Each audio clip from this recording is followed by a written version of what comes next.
DPR bahas nasib guru honorer dahulu dan kini.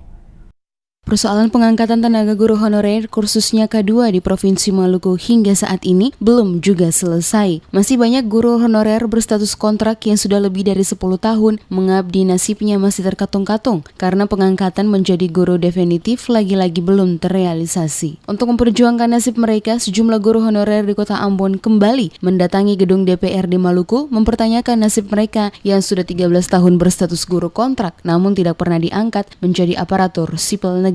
Salah seorang guru honorer dari perwakilan guru-guru SMK, Roberto Tutuarima, dalam pertemuan dengan Komisi A dan D DPRD Provinsi Maluku, mengakui sudah 13 tahun mengabdi pada SMK Negeri 4 Ambon, namun hingga saat ini status pengangkatannya belum jelas. Penjelasan Roberto disampaikan dalam rapat gabungan Komisi A dan Komisi D dipimpin Wakil Ketua DPRD Maluku, Syarif Muzakir Assegaf, bersama Ketua BKD dan Kadis Pendidikan dan Kebudayaan Provinsi Maluku. Pernyataan yang sama juga disampaikan Laode Astono dari SMK Negeri 3 Ambon dan Julius Pea SMK Negeri 4 Ambon. Pengalihan status guru SMA, SMK dari kabupaten dan kota provinsi terhitung Januari 2017 menambah panjang penantian para guru ini karena selama mereka mengabdi hanya dihargai dengan dana bos sesuai jumlah jam mengajar. Menyikapi persoalan ini, Kepala BKD Provinsi Maluku Femi Sahitapi dalam rapat tersebut menyentil kesalahan pemerintah Kota Ambon yang tidak melakukan pemberkasan guru honorer. Menurutnya, jika pemberkasan dilakukan, kemungkinan pengangkatan K2 tahun 2015 dan para guru tersebut bisa terakomodir.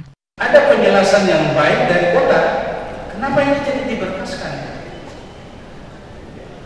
Kenapa tidak diberkaskan? Kalau diberkaskan, pada saat pengangkatan 2015 untuk K2 itu terakhir, itu mungkin sudah bisa diakomodir, apalagi kekurangan guru yang ada di Maluku yang perlu kita lakukan.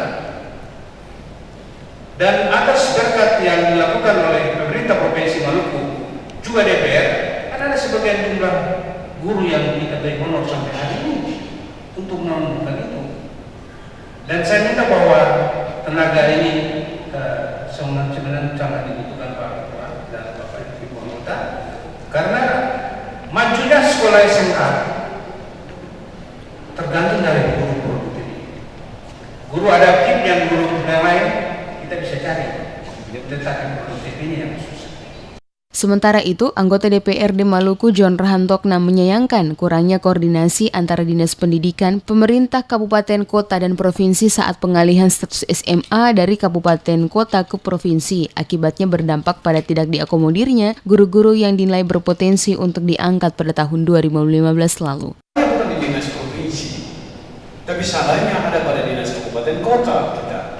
Dan hari ini, Pak Ketua, mohon maaf, seharusnya Kepala Dinas Pendidikan Kota dan Sekretaris Kota harus hadir dalam pertemuan ini. Karena mereka yang bertanggung jawab terhadap persoalannya dialami oleh teman-teman.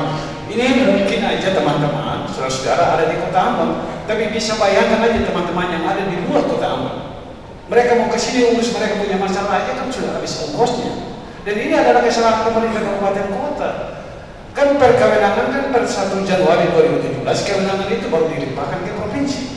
Seperti diketahui, permasalahan rumit melanda pahlawan tanpa tanda jasa di Provinsi Maluku. Guru honorer yang mengajar sudah 10 tahun belum mendapat perhatian pemerintah pusat dan juga daerah. Para guru mengharapkan agar pemerintah pusat dalam hal ini Mendiknas menghargai jasa niat baik untuk mendidik dan membangun anak bangsa di Negara Kesatuan Republik Indonesia.